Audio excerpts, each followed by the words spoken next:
one where we talk about prescriptions, more into prescription. Today we'll talk about the indications of renal replacement therapy, timing, choosing modality, and some of the prescription. We'll finish up in the second session more details about prescription.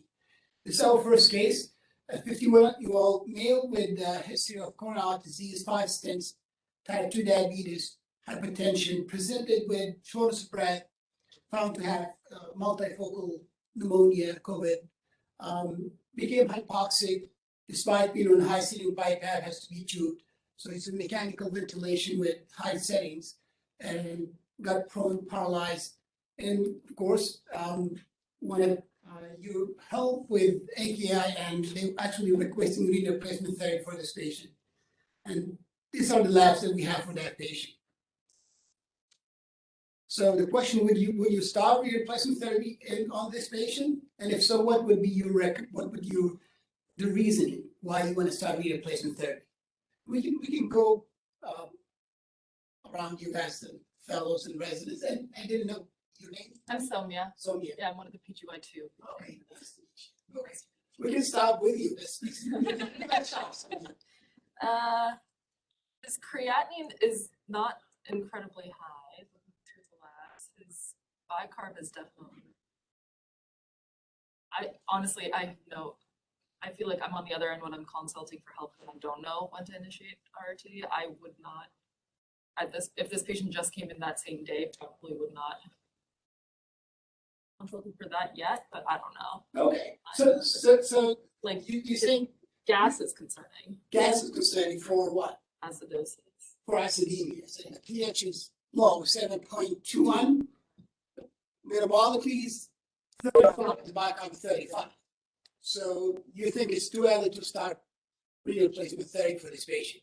Is there any missing information you want, Russia? What's the urine output? What's the urine output for this patient? It's important to know. The urine output about 100 an hour for this patient. So, and what does the X-ray look like? It's multi-pneumonia constellation used on ARDS. I guess you want to know if they tried it like Lasix or a diuretic challenge. He's making 100 an hour here. I guess the question is, what is the indication? Is it volume? From an electrolyte perspective, there's no, I mean, there are some abnormalities, but there's nothing. So the other thing, he's on high vent setting. He's already on beep of 20, and if I have to 100, if they cannot make any more adjustment, fix his pH, then CRRT is going to be the next option to predict. So acidosis. Acidosis. So acidosis, let's think from critical care side and think about nephrology side.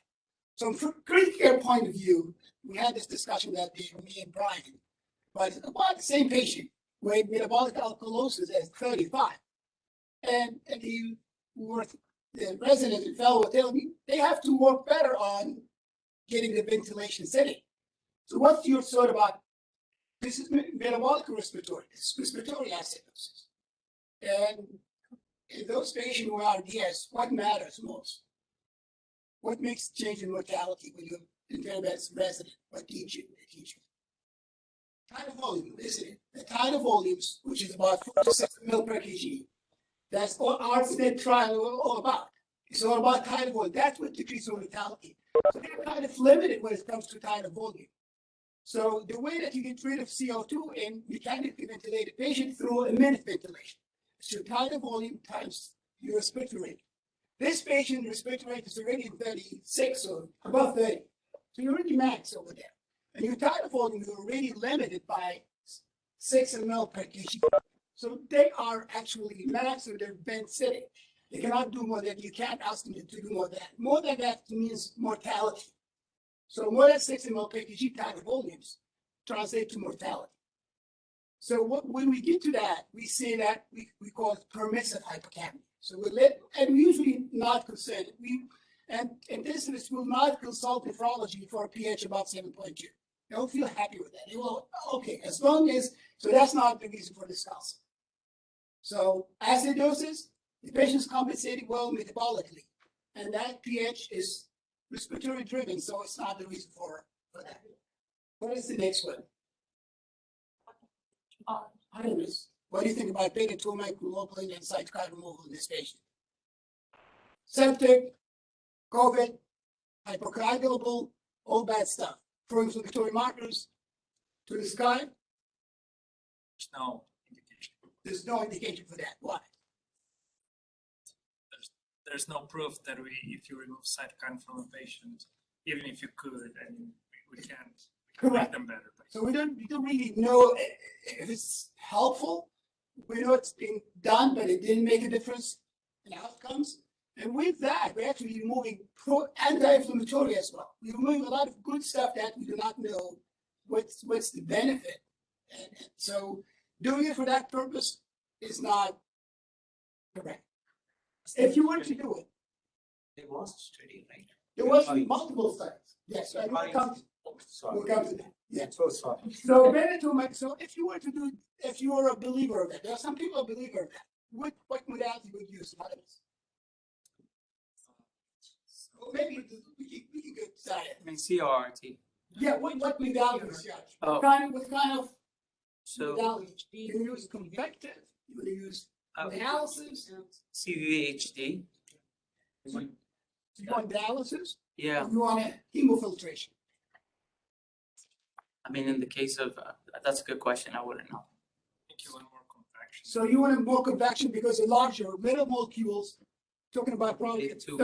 30K, 80,000 Dalton, those are you need more convection to be able to push those molecules through. If you consider about that, what other case it doesn't make a difference in outcome, but what other case could be also cleared through that? You could use it for another patient that we had in the last rhabdomyolysis, myoglobin. You can do that as well. You can clear that with convection as well, but that doesn't make a difference. It doesn't make a difference in outcomes. But just for you to know, for your knowledge. Okay, so C, there's C, clearance. I mean, you didn't have We any. didn't have it properly cleared. Yeah. Right, decreased pressure requirement. Guys are 2 pressors. So we said the pH is 7.2, Yeah, so that's adequate for pressure. I agree with that. I don't think the pH is above 7.2. I don't think we have acidemia that's affecting your pressure requirement. So I don't think, and there's good studies will come to that. So euvolemia, I would probably go for euvolemia in this patient. If even despite urine output, you can have a urine output of 100 an hour. If this patient getting a 300 an hour, or between pressors, between sedatives and paralytics, this patient is way behind. Diuretic challenges? That's the first thing you should do. You should challenge with diuretics. If it didn't work, then your next step would be renal replacement therapy. Okay. So this is supposed to come as a PowerPoint, but it came together here, so excuse me for that. So this one we talk about volume control in critical care. This is a landmark trial. Was done in 2006, Artimus trial, which talks about acute lung injury. At that time, the definition of acute lung injury is your PO2 FiO2 ratio below 300. 2012, we have Berlin definition, which is it got it to a better control where it comes to ARDS, severe, mild, and moderate. So those are 1,000 patients, all randomized to 7-day protocol. They go liberal or conservative.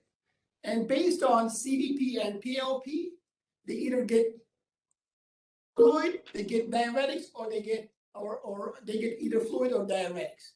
And the primary endpoint was death at 60 days. The secondary endpoint were ventilator-free days. The important thing, if you look here, is the 7-day cumulative balance for non-shock is about net even there. The conservative, about 7 liters. If you get to shock side, the conservative side about 3 liters, and the liberal side about 10 liters. So there's a big gap between both. The endpoint, there's no difference as far as death. The difference was on mechanical ventilation free days and ICU free days. But more important, there was no other organ failure when it comes to other organ failures in those groups who were conservative, because there was a myth or false belief that volume, actually having more volume, will actually preserve the other organs, and one of them is kidney. So the thinking were, if you keep those patients on the dry side, you will induce more organ failure. This study has shown the opposite, actually. Those patients on the liberal side had better creatinine, better sodium, better bicarb in terms of alkalosis, but they did not get any better as far as they did not get better when it comes to renal impairment. They were not better than those patients who were diuresed. The patients who were diuresed, patients who were on the conservative side, they had higher creatinine, a little bit of higher sodium alkalosis, but did well when it comes to mechanical ventilation days and days stays in ICU. So I think this is a message that having the patient on the net even side is the right thing to do. I think the pendulum has moved more in the critical care to the left where we start having those patients very dry. We are actually, I see patients who are AKI with aggressive diuresis, but and I keep referring to this, that with the conservative group, actually, they were not that negative. They were not even, and with even the shock, they were about 3 liters positive. So I think the pendulum has moved from hypervolemia to the point that we are actually making people hypovolemic. The correct, I think, is euvolemia for those patients, rather than having them too negative or too positive. So ICU patient with AKI and fluid overload as far as at or before you initiate renal replacement therapy. What do you think if the patient is volume overloaded and you consulted with this patient in ICU and AKI? Would those patients have high mortality? Would those patients have higher renal recovery? What's your thoughts, Rashid?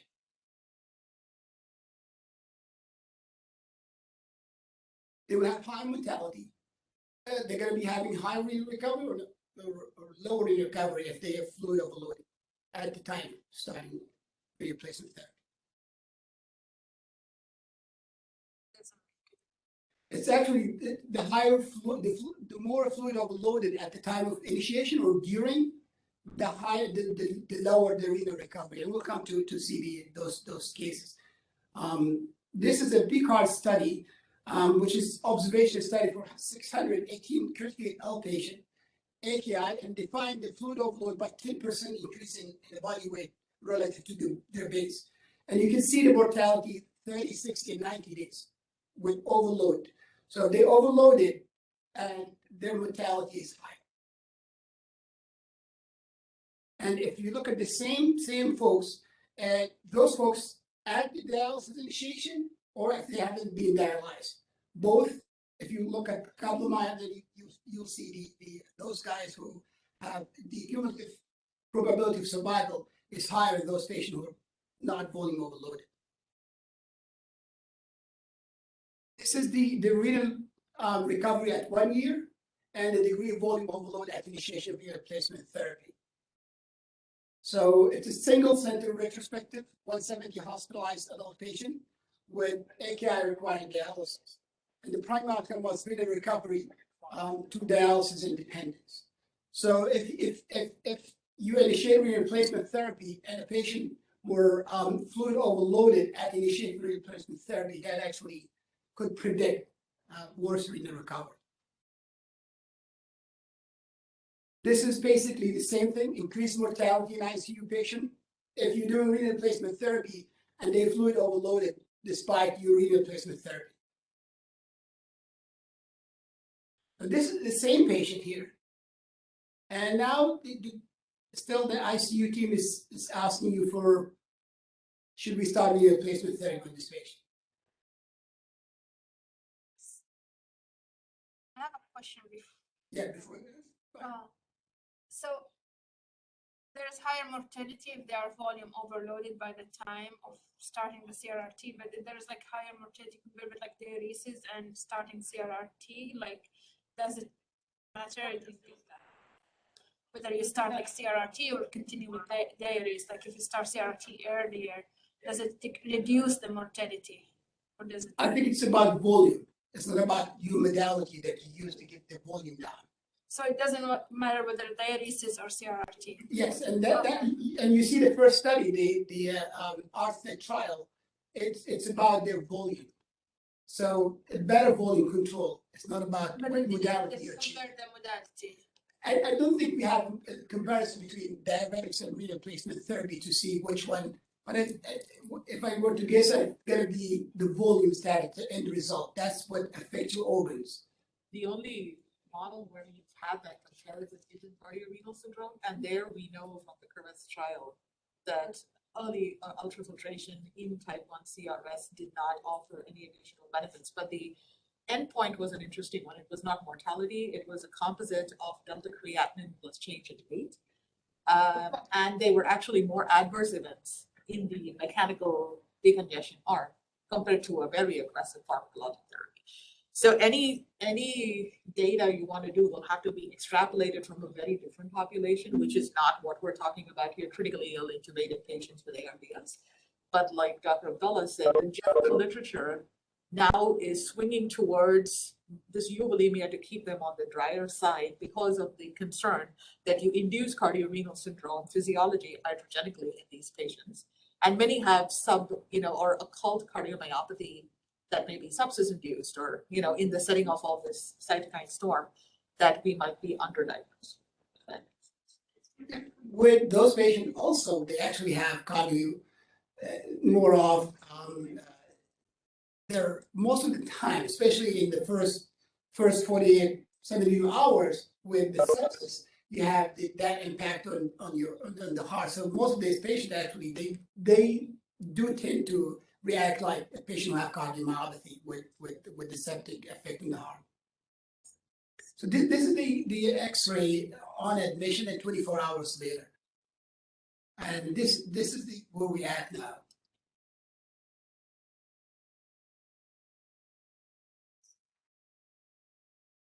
Should we start with replacement therapy and would this be a late versus early stop? You want to stop, Sami? Yeah. You want to start with replacement therapy. And what's the reason here? I mean, the lungs look a lot more fluid overloaded. When you're looking at his total drip rate exceeds his urine output, so there's more, he's not euleric. Yeah, so despite being on aggressive diuresis, this patient is getting worse. And it doesn't mean it shouldn't be, you shouldn't think that it's all volume. This is ARDS. I mean, even if this patient were to be negative, those changes you can see in ARDS, you don't have to be volume overloaded. But you do want to make things worse. You're already getting behind in terms of volume status. So would be this considered versus late or early start of renal replacement therapy based on the studies?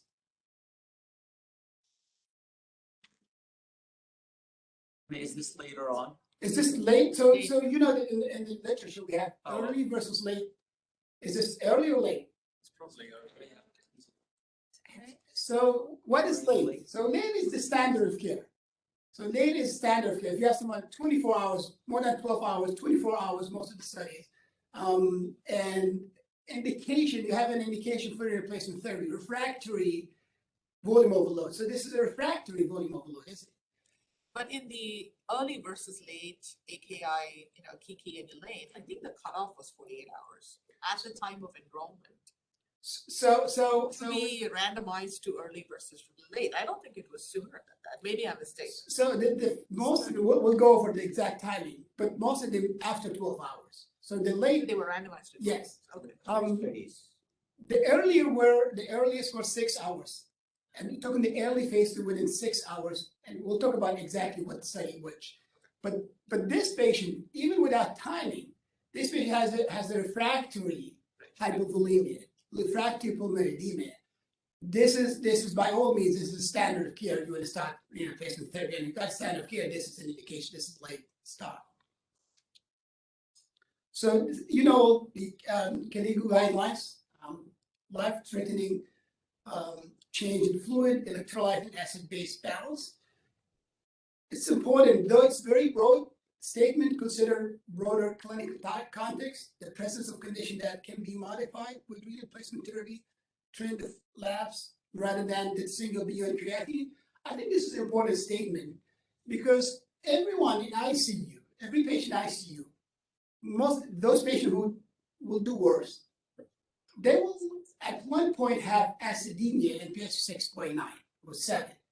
would you be dialyzing everyone with that's acidemia, that's refractory.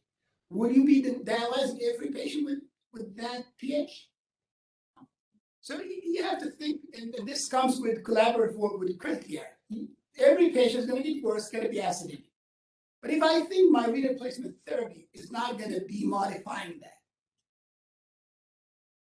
what we do is prolongation of suffering in those patients. Prolongation, offering renal replacement therapy where we think that's not modifiable, the etiology is not fixable. We're not offering any changes really modifiable with this patient. This is not the indication for renal replacement therapy. You have to look at the bigger picture. Yes, we can fix pH, but this is not what renal replacement therapy for. You have to look at the bigger picture when you talk about those patients because they're going to be acidemic. Everyone dies in ICU most of the time. These are absolute indications. You guys all know: refractory, hyperkalemia, acidemia, volume overload, uremia, overdose. So what's the benefit of renal replacement therapy? We should start everyone with every renal replacement therapy. You will get control of the fluid, you get control of acid base, electrolytes will look good, you will have control of uremia is not going to be an issue because you already started. You don't have to use excessive diuretics. You clear the inflammatory markers if you're a believer of that. And you just, if you consider bicarb-renal and venous congestion, you get rid of that and you don't have to worry about that. But that doesn't work like this. There's attacks that you're going to pay with doing renal replacement therapy. There a procedure that you're going to do. You kind of have the line for those patients. It's not always a benign thing to do. There are complications with that. With renal replacement therapy, there's hemodynamic changes that happens with that. So this patient, you could induce hypotension in those patients. That may worsen their AKI, may harden, delay their recovery. So it's not always. In fact, with the delayed renal replacement therapy, anyone knows what's the percentage of people that they did not require dialysis with the delayed part of renal replacement therapy, delayed segment, delayed population? About 50, 40, 60% of those who were allocated on the delayed part, they did not even require renal replacement therapy. So a lot of those patients actually do not end up not even requiring it. So exposing them to risk without good benefit. Loss of micronutrient and trace element, we don't even know how much, we don't even know how to count those. Subtherapeutic level of medications when it comes to antimicrobials, we don't even know how to dose those. When it comes to higher volume hemofiltration, don't even know how to dose those medications. People start having status epilepticus because anti-seizure meds were cleared out with those high volume hemofiltrations. So it's very, very important that we don't think this is a benign thing that we offer. So this is the first one, which is it's actually two studies that come at the same time. The first one is the Aquita Trial. This is the French trial. It's a multi-center perspective, unblinded. This is the largest, at that time, the largest randomized controlled trial.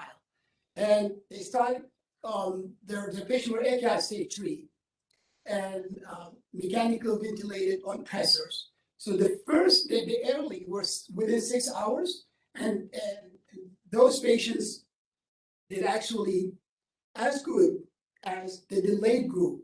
So there was no difference when it comes to primary outcome, which is mortality. There was no difference in 3 days of renal replacement therapy, mechanical ventilation, pressors. There was no difference. Well, everyone was okay with the study. A couple of months after that, 3 months after that, another study came in, which is the Elaine Trial. It's a German study, small studies, 200. And it looked so good, not to be true, but it was so good, everyone got excited about it. We'll see the difference. So to those patients, AKI stage 2 and 3, they looked at NGAL more than about 50, and they randomized them early versus late. So late was more than 12 hours. Okay, and there was a fantastic outcome primary outcome 39 versus 54 mortality, better time in shorter time of renal replacement therapy, better renal recovery, and shorter hospital stay. So it was so good, but this is a single study. This study, if you look, the difference between those studies, number one, is you have one single study, you have the participants were smaller number, and more important, almost 95% of those patients were surgical patients and cardiac surgical patients, most of those patients. If you look at the stages, early stage 2, okay, and their late is actually stage 3, which is early for Aki Trial. That was problematic to compare both together. The more important, I think, is the fragility score, fragility index, which is problematic because if you take 3 subjects from the event group and you put it in non-event group, those changes will become non-significant statistically. So that was a big question there as well. So Ideal Trial came back, it's another French trial, multi-center, and basically did the same, talked the same, didn't make a difference. It was the same results as the Aki Trial. So no difference. And basically, even their patient was a medical patient, so we didn't really have a lot of difference here. The better trial came in. Before that trial, there was a meta-analysis looking at all these trials. That actually started with 700 studies, and they ended up with 9 because of all problems with all these studies. And basically, they came up with the same thing. There's no significant difference between the delayed group and the early group. More well-done study was done in published 2020. This was START Aki Trial. This is the biggest trial that we ever have, and I don't think we'll have another study like this because I think the verdict is there. It's a multinational, 168 hospitals, 15 countries, and it's a mix of surgical and medical patients. All these patients have stage 2 and 3 AKI. The accelerated phase was 12 hours from meeting the eligibility. And most of those actually, they did it on 6 hours, the median, if you look at the median, there were 6 hours from starting from the meeting the eligibility. The standard strategy, based on what we do as a standard, there were some changes as far as they requested to start dialysis after 72 hours from persistent AKI. But basically, they left that decision to the nephrologist. So accelerated strategy within 12 hours, the median was 6 hours versus standard strategy. The result is about the same. There's no difference when it comes to mortality. There's no difference when it comes to kidney replacement therapy. The only difference, more adverse with accelerated strategy, more hypotension and more hypophosphatemia. And that's something you can actually explain if you think about it. If you start early renal replacement therapy, those patients will be, if you put someone on dialysis, there's a risk of hypotension. So they will be more on renal replacement therapy. They have to spend more time in renal replacement therapy. So hypotension will be a more incident of hypotension. So same thing for hypophosphatemia. So it's well understood if you have people on longer time with CRRT, they will have more hypophosphatemia. Yes, so if you look at this is the subgroup. So they look at subgroups. The medical more than surgical, but there's a good percentage of surgical patients, 185 out of 492 in the accelerated group and 156 out of 473. So they included good population, I would say. So let's go to this patient. Artimus, what do you think about this patient? Yes. Aki 2. Aki 2. Aki 2. So they basically showed if the BUN is above 112, you better dialyze the patient. It's published in Lancet. So, Yeah, thank you. What's your thought, Hans, about this patient? So patient low pressure, still the dialysis going on. That's, you got the cumulative therapy, the cumulative balance, 5 liters, still on mechanical ventilation. What modality, which modality would you choose for this patient? It's the same case as before. Yes. So as I recollect, he didn't have any significant like clearance issues, so you can do just like CRRT. So you're gonna do PERT. Okay, why PERT over CRT, over intermittent hemodialysis, over PD? Theoretically, if you're not doing anything for clearance, he didn't need clearance at that time. So do you think this patient not gonna need clearance?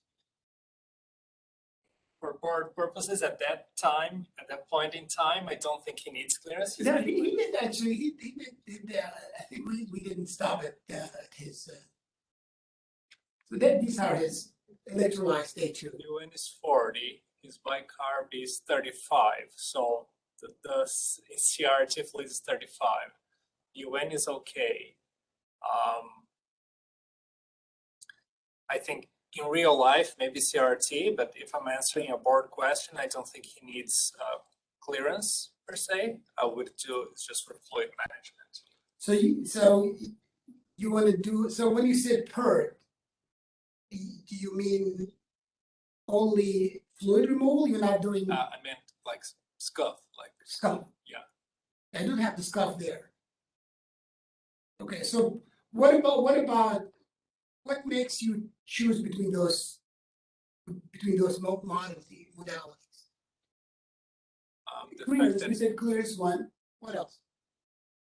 it needs fluid removal. Okay, well, all these can do fluid removal, don't they? Yeah. Okay, PT out of question. IHD is on low dose level, so that wouldn't necessarily be a contraindication, but I guess we're talking about more CRT and then thrice weekly, no way. So I guess what you can CRT, take off, but what you can take off of the list? PT, IHD thrice weekly.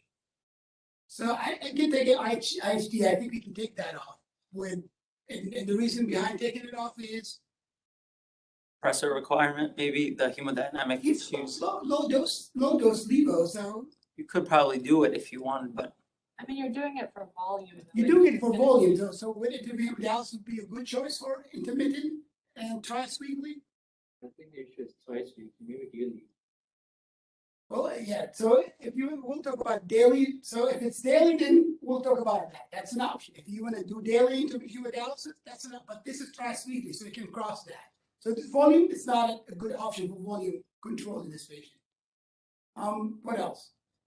wasn't PD a modality that was used in the very long past in a patient like this on pressors? Could you start peritoneal dialysis in the ICU and But you cannot predict the So I guess change I in the. confuse PRT with scuff, but it's not like, I wouldn't use it now, but it's an option. That's an option, okay, So I wouldn't cross it out, but it wouldn't be my first choice if I had to pick one. okay. the long intermittent is, I guess you do hemodialysis for like 8 hours, 12 hours. It's like that machine at the VA. Okay, so this is, It's CRRT, but it's Yes. just like So then- throughout the day, you just call. so look at the, so when we think about modalities, we think about continuum. And one doesn't contradict the other, you can use one and continue with that, or you start with one and continue with that. So, and it's all about, number one, what you have in your institution, what your nurses and doctors are expert with. You don't want to start trying things with your nurses if they don't have any idea about those. Yeah. Yeah. I mean, there's a lot of push to use PD now in the ICU. Yes.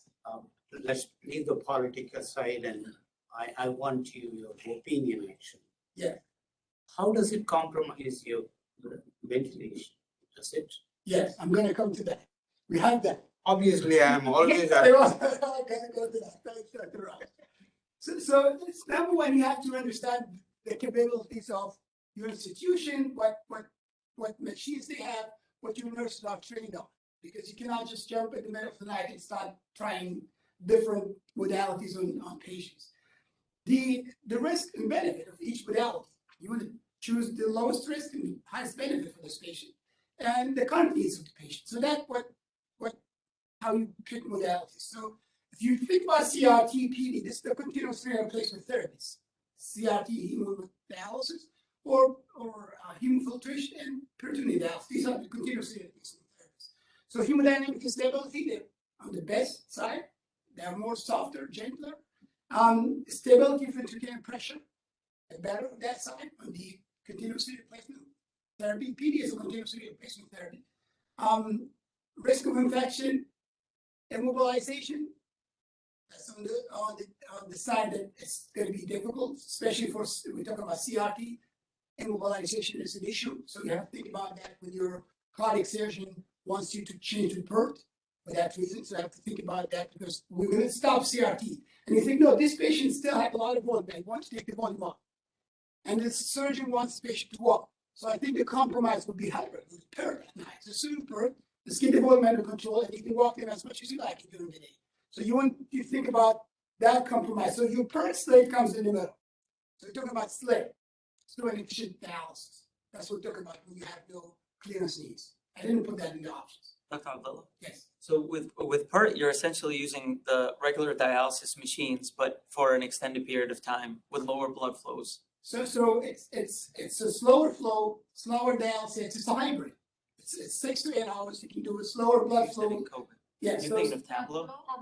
you can do it Any- with tablet. You can do it with any dialysis. So what's the difference between the PERT and the SLED? That's The SLED is dialysis. So you're doing slow and efficient dialysis. So it's slow and efficient, and you can both things are the same.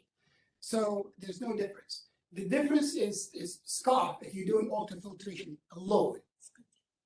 But if you're doing SLED or PERT, it's prolonged intermittent replacement therapy. They're both dialysis machines, not CRRT machines. You can do it. So with Tableau you can do it. So Tableau you can do CRT, you can do it PERT, you can do it with all these machines. You can do it with the regular dialysis machine. You can do PERT as well. I've seen.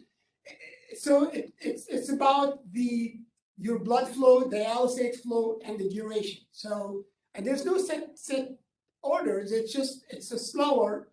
So that actually, if you look at the data, we'll talk about hemodynamics. That all actually came from hemodynamics changes that happen with intermittent hemodialysis. So we'll talk about that. So PERT somewhere in the middle, hybrid model where you have longer duration of dialysis, about 6 to 8 hours with low efficient. So you're not taking all these solutes quickly. You are not doing the ultrafiltration in 4 hours. You're doing it over 8 hours. Okay, and the hemodialysis on the other side, fluid removal rate, it could be a good or bad. You might need a fluid removal rate that quickly, so that's your dialysis of choice. That's your modality of choice. But if you need it slower, if you have problem with hemodynamics, then that's not your modality of choice. Same thing with acid-base correction. Your modality of choice could be if hemodialysis is really urgent and your patient is going south and 4 pressors and not able to maintain it because of pH, and you cannot wait for the CRT to change that. And that could be because of metformin toxicity, it could be because of that patient we had at one time. So you have to think about those negatives and positives, not as negative or positive, but as where to use those characteristics. Osmolar shift, that's always a problem with intermittent hemodialysis. Small molecules, small solute clearance, potassium, it's going to go with intermittent hemodialysis. You get higher, you get quicker in the removal of those. So these are the differences you have. So with PERT, diffusion and convection, you have both. Okay, with CRT, you can do one or the other or two. With intermittent hemodialysis, it's diffusion. The timing, as we said, the hybrid is 6 to 12 hours. Most people will do 8 hours. Frequency, you can do it daily at night, mostly nocturnal, so you can save the patient the immobilization during the day.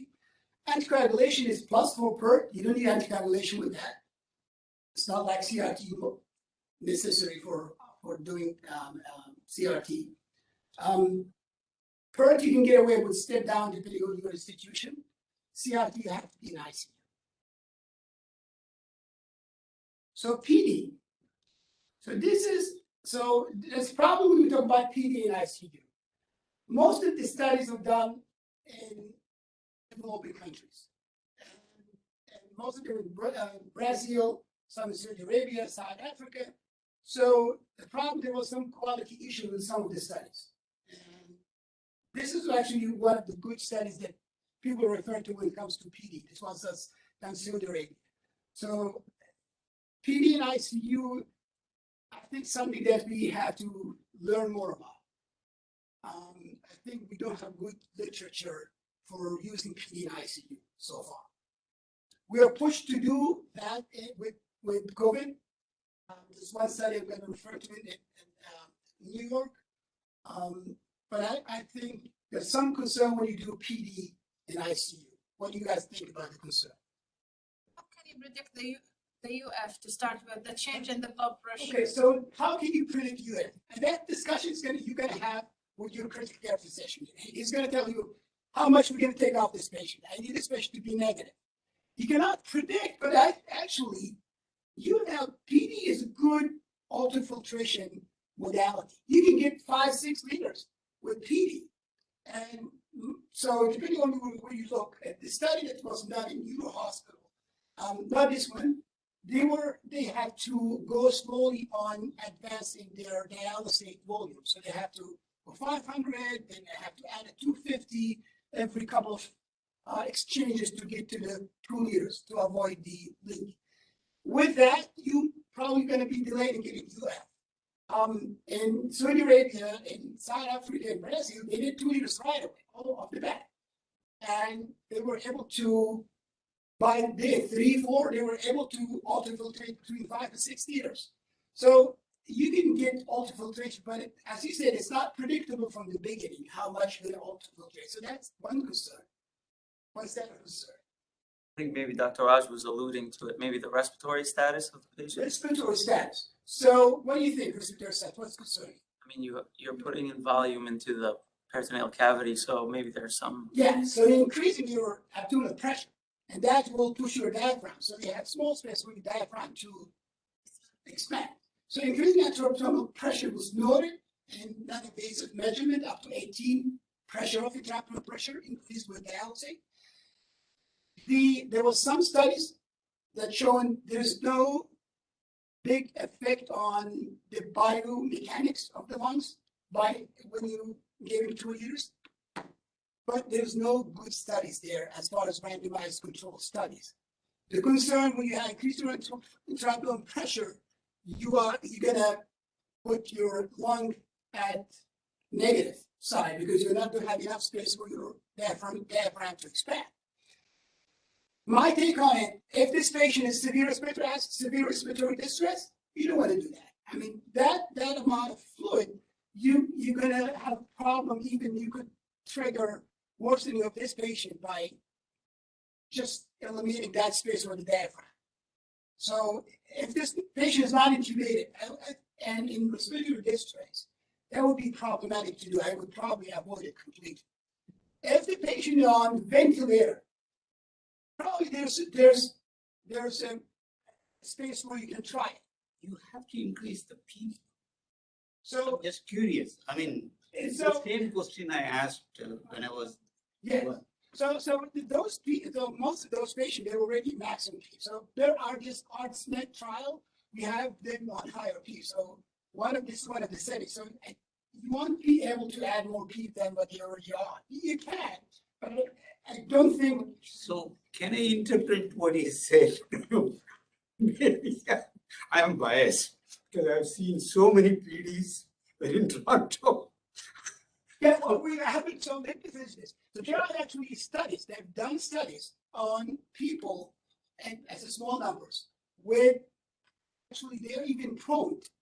They prone and they did PD. And one of them is in New York hospital, and they got away with it. And they said they have problem actually with the automated PD, so they did the manual, which makes sense sometimes with there will be a lot of alarming, having them on their belly, there's more pressure when you put them prone. So they try to alleviate pressure by putting pillows on the belly, on below their thighs. But the bottom line, they were able to do it in a couple of patients prone with manual PD. And on the also in Brazil, and they were able to do that as well. But I think if you prone, it becomes problematic with the catheter cell placement and the logistics of that. It might be an issue. I think it can be done, but it might be problematic. Someone who's not vented, I think it's problematic, especially if they're a COVID patient, they're respiratory distress. You might just, that little bit of respiratory reservoir you taken away with it, that might be problematic. If the patient is really, really at the edge where you have hyperkalemia, you have acidemia, that's not your modality to fix things quick. This is not your modality. You have someone who's hyperkalemic and the critical care team is busy already with medical management and they have no luck. It's not going to be PD. You should start. And that's actually what they did in New York. They started on CRRT and then while they're getting ready for the PD. But this study is actually, this like it reminds me with Aki. It's excellent outcomes, but this is a small study. So they did 125 patients. They have assigned to tidal PD, 63, and CVHDF. And their indication for renal replacement therapy were a little bit soft. So they have a combination, one whole combination, both the UN 80, creatinine 3, potassium 5.5, pH 7.2, and urine output below 5. So it's a little bit soft indication for renal replacement therapy. The primary outcome was hospital mortality 28 days. The secondary outcome was renal recovery, ICU stay, metabolic and fluid control, and hemodynamic changes. Actually did very well in all these. So the survival was better on PD, 46, 69. Infection complications were higher with the CRT. Renal recovery was better with PD, and the duration in ICU is actually better with PD. This is very small study. This is a very small study, single center, young patient, this comorbidities, low Apache scores. Even the threshold for dialysis start was kind of soft. So I think we need a better study. This is the study that they did in New York. So it was done in Below Hospital, and they did it out of lack of resources for doing CRT. So they did 39 patients, and the renal recovery was 39%, 63% mortality. They have 23% leak, which is not a bad number. For some reason, Brazil and Saudi Arabia, they have way lower numbers with leaks, despite them starting at higher rate of dialysis, which kind of question mark there. Why that is it procedural, different procedure? They put their PD catheters, so that's what I noted as well. So what I would say on PD and critically ill patients, this is the indication. So lack of access or resources, we have contraindication to do renal replacement therapy. I think we all agree that if you're not able to do renal replacement therapy, you lack resources, you're not able to do it, and you tried every means by even CRT, this patient's clotting, by all means, you left with PD. I think that's fair. I think we need a bigger randomized controlled trial to say something about what's the PD role in acute setting. I think there's a role, but I think I'm not sure the when to compare to other modalities, renal replacement therapy, which one will win or which one will make a difference as far as outcomes goes. As I said, you should not be using it in urgent needs. If you have urgent needs, I don't think you should run to PD. So these are the indication and contraindication, as we said, lack of access. You have to be careful if the patient had abdominal surgeries.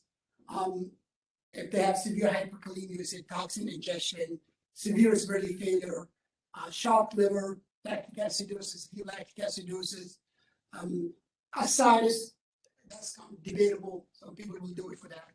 Prone ventilation is also, I said, debatable, but that's something probably less recommended to do.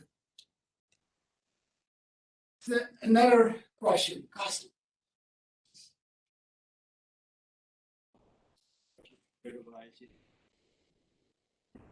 Except So yeah, is tidal control fluid and trust better CRT or better integrated with dialysis? I think direct CRT. I think CRT, I mean, you can do it integrated dialysis daily, you become probably use it. But probably would take tidal or tidal volume control and trust. How about acute neurology injury? I think once again CRT is better. Cerebral edema and labile pressure. CRT. So we have anything. I think CRT is also better. I think answer might be F or G.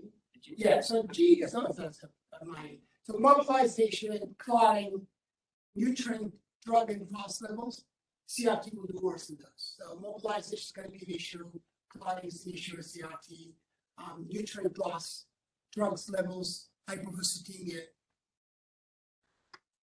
So this is why we prefer volume control in CRT. If you look at the volumes with your intermittent hemodialysis, you can kind of up and down.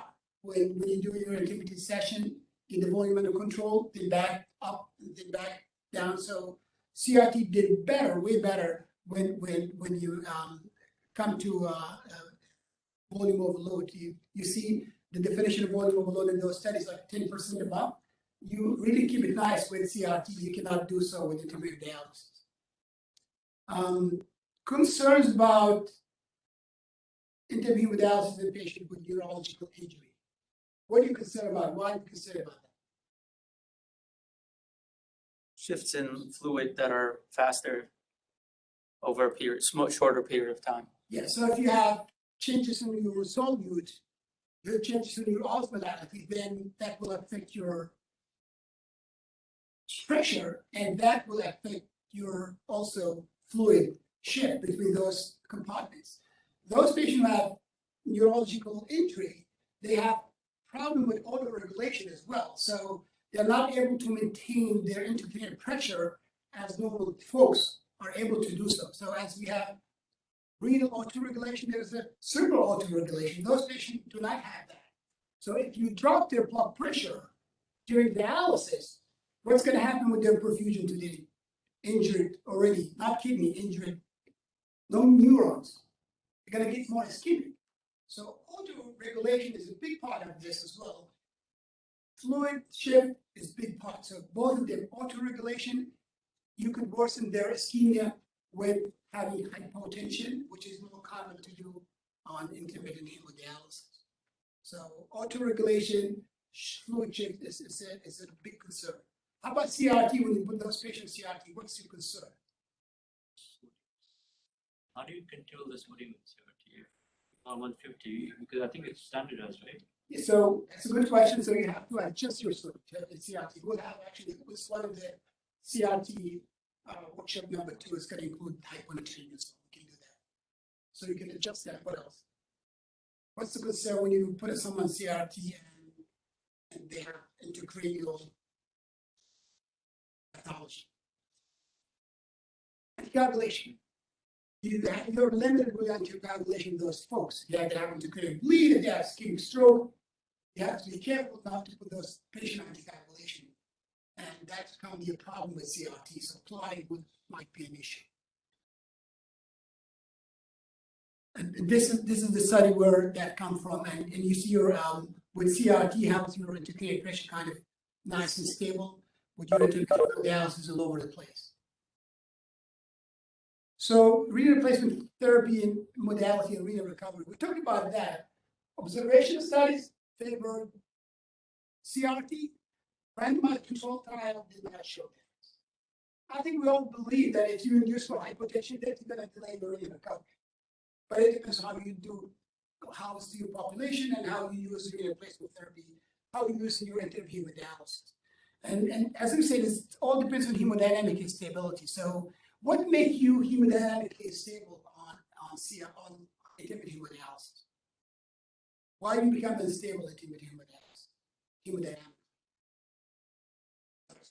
fluid removal, ultrafiltration. So if you're not doing blood fluid removal, probably you're not going to be induced hypertension. What else? Solute removal. Yeah, solute removal. If you're taking hypertonic or isotonic fluid and bringing back hypertonic fluid, that might be an issue. Then you can induce hypotension. So fluid removal, solute removal. The circuit itself, you have no isotonic fluid there. You have to have the circuit filled. So if the circuit is filled, you're not taking any fluid out. So it's about solutes. It's about what else in CRT that might induce better blood pressure. I mean, electrolyte shifts, I think, like if potassium shifts too quickly in IHD, you can have arrhythmias develop and then your hemodynamics change. But beyond that, like inducing hypokalemia might change your vasoconstrictive like capabilities in terms of your arterial blood flow. Yeah, so hemodynamics, when it comes to potassium, I think you're better off with hemodynamics. We'll talk about it. If you hemodynamically unstable because of potassium, then you're not, without, it's not CRT, without should be to the hemodialysis. What drives the hemodynamic stability is hyperkalemia. We're talking about hypotension and the temperature of the dialysis. So with CRT, usually they tend to be more hypothermic. So in fact, there are some believers that you can do it with dialysis without reducing hemodynamic stability. Some people argue, and if you look at the studies, a lot of studies in hemodialysis, they're able to do without inducing hypotension. And there was no difference in hemodynamic stability between CRT and hemodialysis. But if you look at their orders, it's actually not your classic hemodialysis order. It's more modified where we have longer duration. It's like PERT. They have lower, higher dialysate sodium. They modify it. They have more colder dialysate. They run lower rate. So when you modify those, you actually can get away with even with intermittent hemodialysis without inducing hemodynamic stability. But if you look at this study, it's August in 2004, it's actually people with CVH and they were CVHD, they actually did better intradialytic blood pressure wise, math wise, actually better in this study than when you do intermittent dialysis. But those guys were getting ultrafiltration as well as we talked about. So this goes to Artimus. What do you think? So this is a patient with pneumonia, small dose levo, you got a potassium of 8, and there's EKG changes there. We're gonna go for IHC. Though decision on small dose levo, I would do hemodialysis decision. Because that's your indication for that's what's gonna fix you.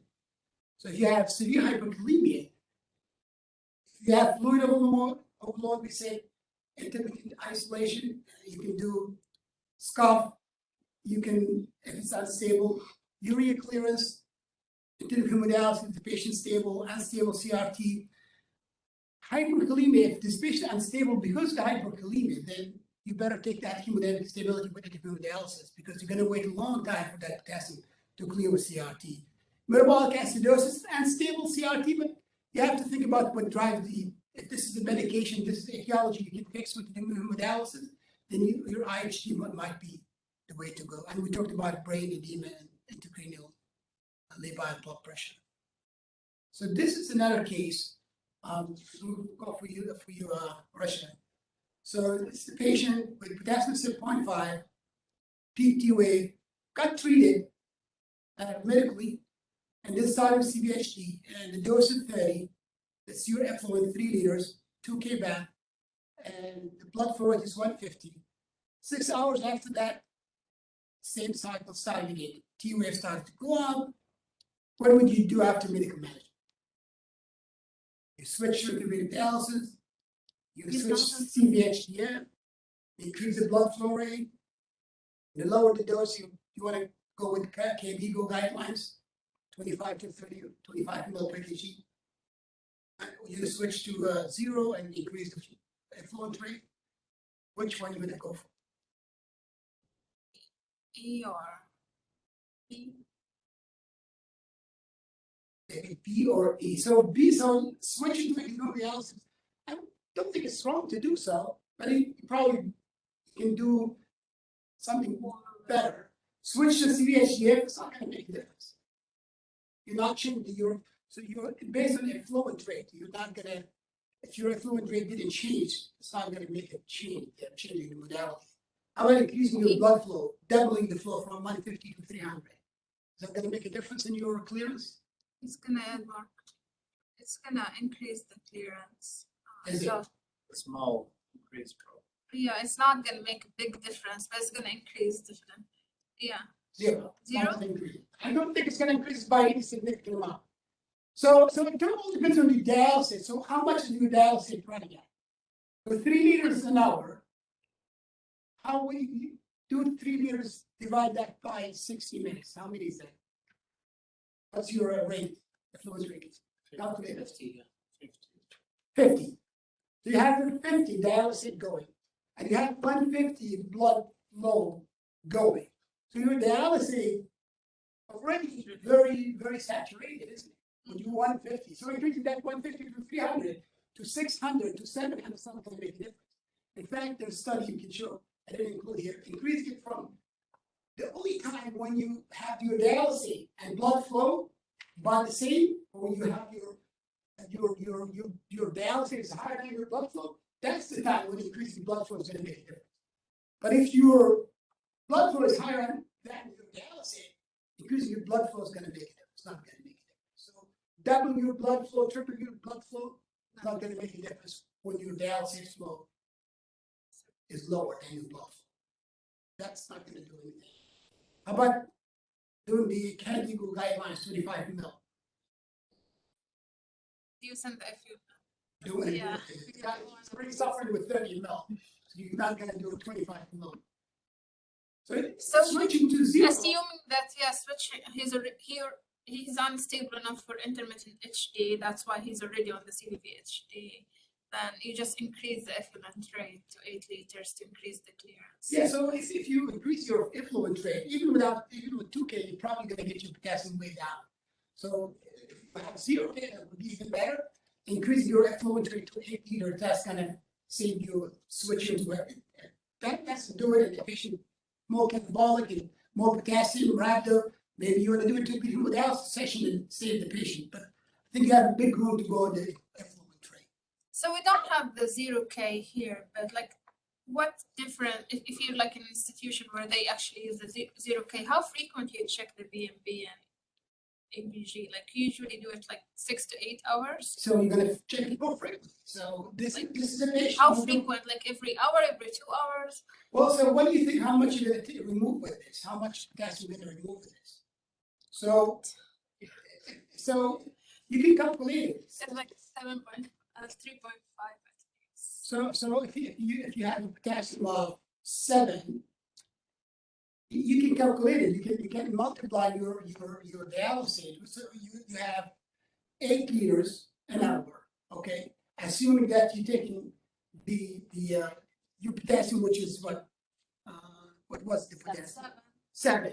So with you're taking 7 of potassium. I think you multiply it by your how much effluent rate you're doing, and that's how much potassium going to get you out. And it's gonna be problematic if the patient is catabolic and having more potassium. If the patient has rhabdo, it might be problematic to measure. But with this, I probably would check it every 2 hours to make sure that what's the change in the potassium. But as I said, it all depends on how much you clear out through your effluent. Okay. Is that There wasn't. just in terms of like increasing the effluent rate, would you go from 3 to 8 or would you do it in a more gradual?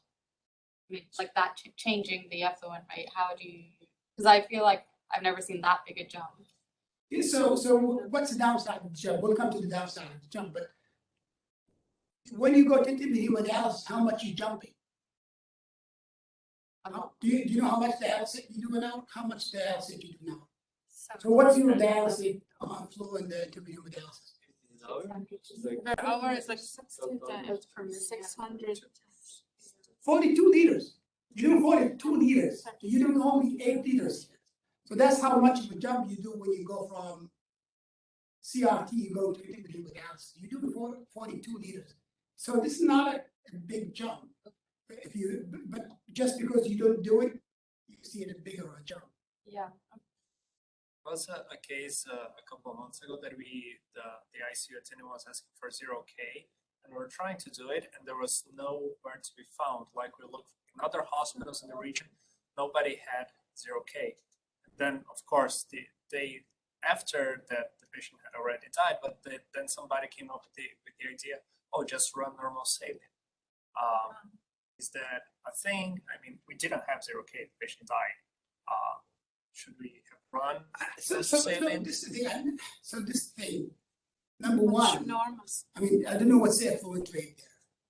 And if you get to the point where even if your 8 liter is not doing it, I think it's time to do probably intravenous hemodialysis. If that patient hemodynamically can tolerate There hemodialysis. wasn't 4 pressors. So I would question if even if it's doing anything on this patient will make a difference. Sometimes those patients you have to ask yourself is what are you doing making a difference to those patients? As we said, every patient in ICU when they die, they kind of die with 6.9 in potassium off. So sometimes you have to just look at the bigger picture. But if you get to that high, between 2 and 0K, if you already run 8 of fluid, But that's the other thing, our machines don't go to 8. It goes to 4.5 and starts alarming the machine. This year, this. We've been using 6 sometimes and that I covers. think you have to look at your setting. We will talk about that in the next one. So we already passed the time. Okay, so this is the clinical guidelines, and this is to the goal of any replacement therapy is to meet your metabolic needs. Okay, so that's the goal. If you do not meet your metabolic needs, those guidelines are meant to guide you. This is what is normal requirement. Patients are different. If you have a high catabolic state, if you have a patient who did not get what you prescribed, you probably want to make up for the loss that you did not do. And those patients might have need for a higher renal replacement therapy. As you all know, ATN and renal trial, that's where we got our dosing from. No difference between higher and lower in terms of renal recovery, mortality. There's no difference between ATN and renal trials. We all know the dose dependent between 20 and 45, where you have a room or increasing up and down. But as I said, always number one, you want to look at what you prescribe is actually what's delivered. In ICU, those patients go for scans, go for surgery. So what you prescribe might not have been what's delivered. And when you do a higher dose, what's your problems? What you look for?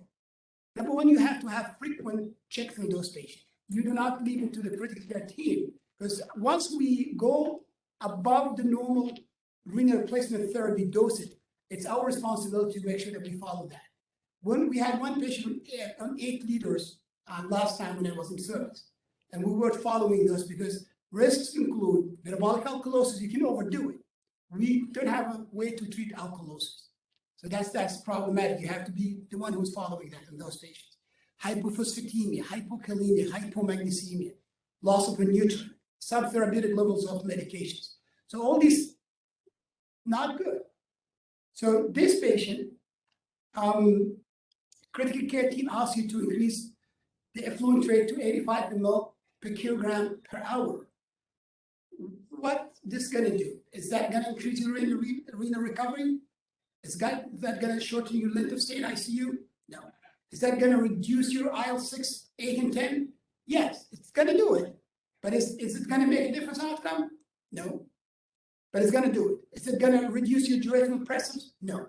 It's going to affect your therapeutic antibiotics? Yes, it's going to have a big effect, not no effect. And it's not going to improve the outcome. This is a high volume hemofiltration septic shock. The outcome, there's no change. Didn't improve renal recovery, did not improve the mortality, 28 mortality, did not improve the ICU hospital stay or pressure reductions. This is just in the absence of any other indication for increased volume for like clearance purposes or also. So yeah, this is just for removal of those cytokines. Okay. Higher volume is thought to be better in terms of outcomes and renal recovery. We go to, it's actually we have this patient, so a cabbage, and the effluent dose was 80 ml per kilogram per hour. So all this can happen with this. And as I said, this is one of the things we should do as a renal team. CRRT orders has to be done daily. So every day in the morning, when you're attending, you have to renew those orders based on what happened in the last 24 hours and based on what's going to happen in the next 24 hours. If you know that this patient is going to go for surgery, going to go for scans, going to mess with your CRRT, probably you're going to have higher rate of dose because you're going to make up for those loss. So, and when you have a patient at that high level, it's our job to follow up this because it's going to be risky. After a couple of hours, this patient will correct and it will induce all these side effects. Hypophosphatemia. There will be faster correction of acidosis and wean off pressors that actually if the patient pH was low. Subtherapeutic level of medication, as we talked about, it's going to induce thrombocytopenia in those patients on anticoagulation. So this is going to be even more riskier. So you have to be careful with that. It's not going to improve the mortality. It's going to be higher levels of nutrient and minerals. So this is the heroic study that was done by cardiac surgeons.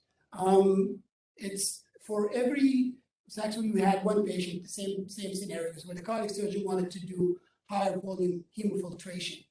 And this study was done for patients, not on AKI, their indication was higher severe septic shock requiring high dose of pressors. So with that, they did 80 ml per kg for 48 hours, then they switched it for CVHDN. The thinking was if you start those patients, they have a lot of pro-inflammatory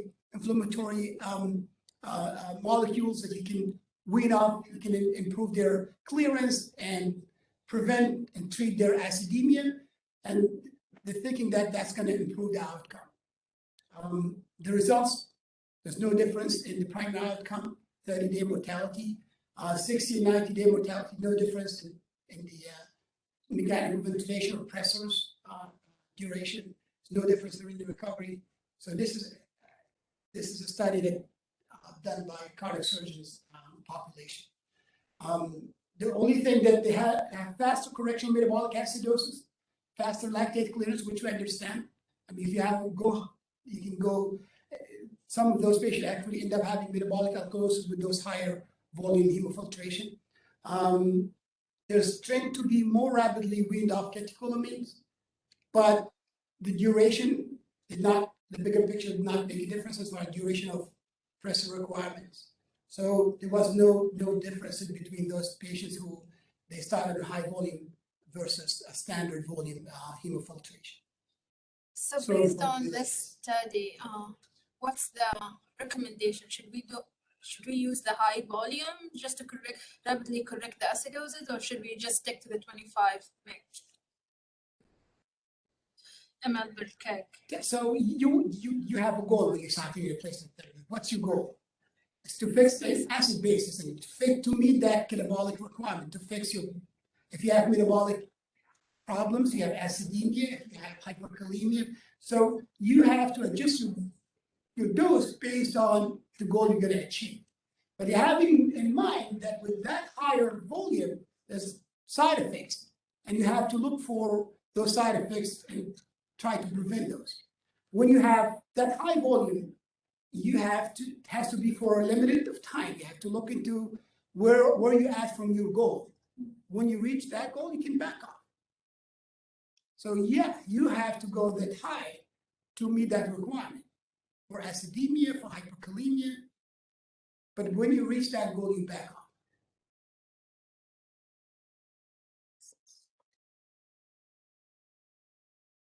Any questions? Please. For the conventional dialysis machine, so what's the lowest dialysis of low rate that we can use? Like, in the COVID era, they were running off the CRRT machine because they had too many patients. What's the limit? I know the limitation to use the conventional hemodialysis, you cannot like use the same low dialysate flow with the conventional machine. So what's the lowest on those machines? So when you start someone on, when you have someone who's high risk for renal, for disequilibrium syndrome, what do you do? What's your prescription? It's gonna be this. What's your prescription? 500 dialysate flow. You can 400 dialysate, you can do 300 dialysate, and you can run it as low as 300. I don't know if you can do it lower. I mean, the 300 lowest would be a low, 400. yeah, so you can do blood flow of 150 and dialysis of 300. That's a lower dialysis. Whatever Dr. Raj. Yeah, I think it's very machine dependent. And the same, just like the conductivity, I think there are limits for how low the sodium can be, how high, the bipart can go. So I think it's very model dependent. But I haven't run a 300 on a standard hemo machine, but I think if we try to find that. We did it before. We had one, so you know how high the UA was. 300. Yeah. You were like the weird numbers. What was, how high was the UA? Oh, He was like, what is it? 300 and Yeah, so we have a UA 300. To lower it. We did 150. put it here somewhere. Thank you so much. It's sort of delay. Yeah. That's why you were taking pictures. Thank you. Yeah, thank you. Thank you so much. The only question about 34 is Artimus if you need. asking you in the board. One that is mean, what? yes. That is all message that we got. I mean, if you kind of comfortable doing DD, if you're doing DD a lot, and you get at least in your mind. No,